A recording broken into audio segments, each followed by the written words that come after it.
Hello everyone, and welcome back to my YouTube channel. In today's video, I want to talk to you about 7 things to do in your first 30 days as a brand new therapist.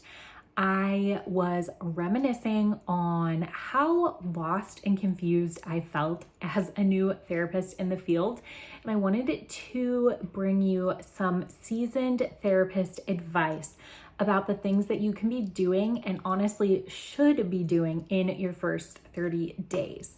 So if you are new here, hello, my name is Allyssa Powers and I created this YouTube channel to teach you the things that grad school didn't so you can thrive in the mental health field. I would absolutely love it if you would subscribe and stick around. I make all kinds of content for therapists and the therapy curious. As always, my 2-credit ethics CE completely free to you is linked in the description box below. Okay, so little disclaimer. Some of these recommendations are only going to make sense if you are in maybe a slow season of building up your caseload as a new grad.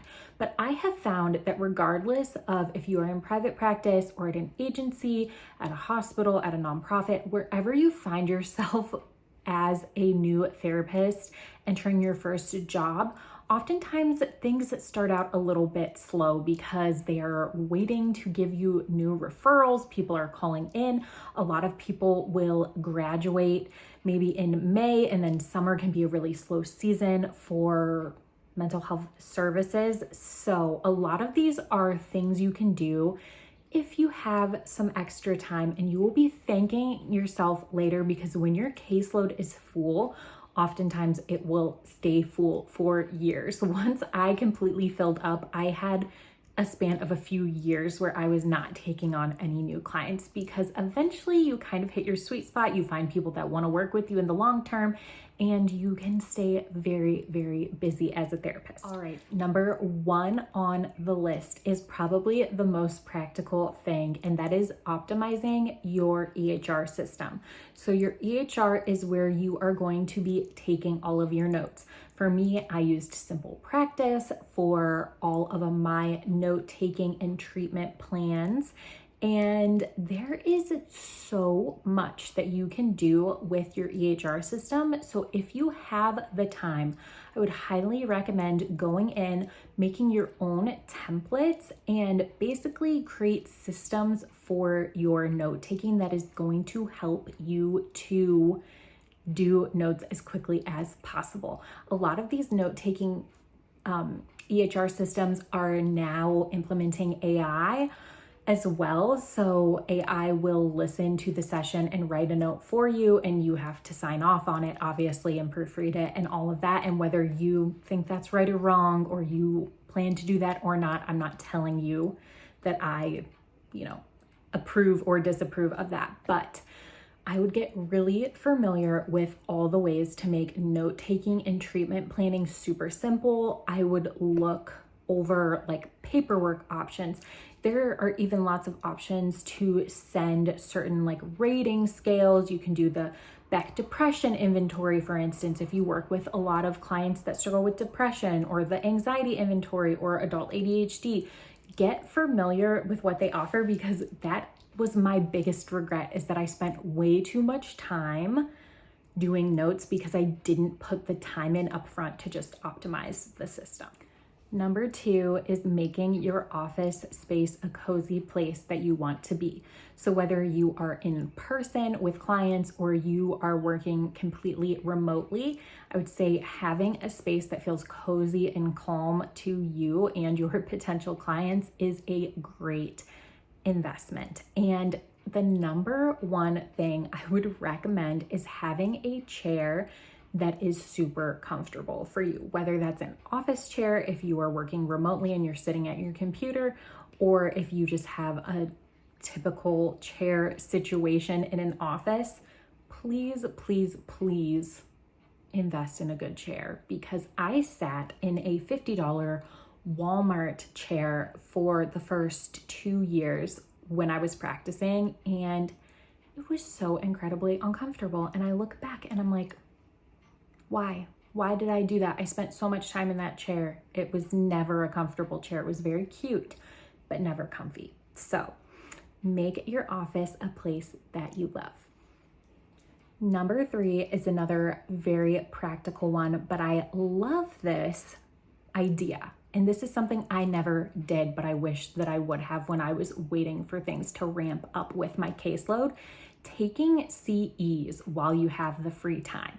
So you probably need around 30 continuing education credits every 2 years. Please don't quote me on that. That's what Ohio licensing requires, but that's a good chunk of time. Every one of those 1 credits equals 60 minutes. So an hour is 1 credit. And so that's 30 hours of continuing education that you need to take. Shameless plug, I have a completely free 2 credit CE ethics training on my website, always linked in the description box. So if you want to get started and you need an ethics training, there you go, completely free. But I think a lot of new therapists feel overwhelmed by like deciding on a niche and trying to get into a specialty, and taking trainings can be a really, really great way to start developing some of those more specialized skills. So that is a really good one. Next is taking good headshots. I cannot tell you how many websites I have been on of therapists and group practices specifically where their new clinicians just don't have a photo for like the first 6 months. And let me tell you, are you as a client going to pick a therapist that you have no photo of over a therapist that you have like a photo, a video, all of that information about? You're going to pick the one that is going to make you feel more comfortable, which is probably the one with a photo. So taking a good headshot is so simple. You do not need to hire a photographer, even though of course that's going to be even better, but just going outside in natural light when it is overcast or it's golden hour, when the sunlight isn't so like directly overhead, you will have such a better headshot than most of the therapists on the directories like Psychology Today and all those other places, because there are some really rough, like selfie, unprofessional looking headshots. It is not hard. If you have an iPhone, put that bad boy on portrait mode, make your partner or your friend or whatever take some pictures of you outside, have a plain background, stand against a brick wall, stand against some trees, stand in an open field. It will look so nice, and wear something that makes you feel like yourself. Dress like you would dress in a session. Don't wear, a business suit if you're not going to wear a business suit when you're working with clients. And my guess is that you're probably not going to be dressing in business attire. So look presentable, but look like yourself and get those pictures taken. And also taking a video of yourself to have on your website or directories is another great thing, because we are in the day and age where video is king. People like short form content. And even if you feel really awkward and uncomfortable, it will make you stand out and help you to fill your caseload even faster. Number 5 is to build your support network for when you're going to need it, which, trust me, you're going to need it. So doing things like building a good relationship with your coworkers, with your supervisor, maybe staying in touch with friends who are working as therapists that you knew in grad school, getting to know people in your area, asking to get coffee one-on-one with other therapists in private practice.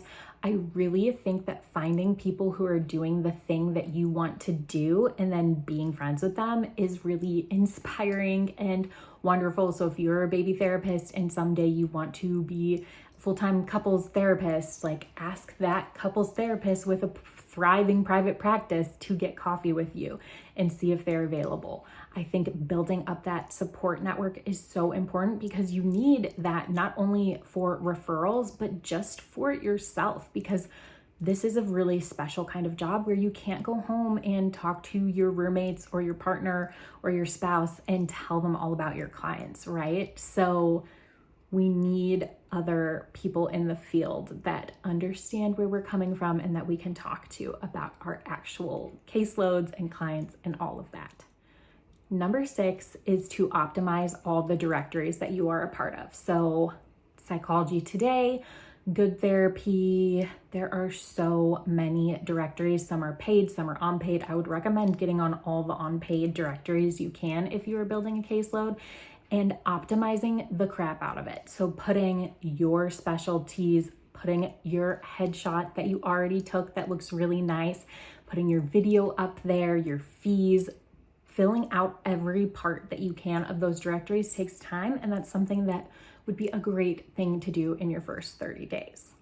The last thing is short and sweet. Make sure you have liability insurance. So if you are working for yourself and you're in private practice, you need to make sure you have liability insurance. That is your responsibility. If you work for a group practice, then your practice owner is probably the one purchasing that liability insurance, and it can be as simple as just making sure that you are on that plan.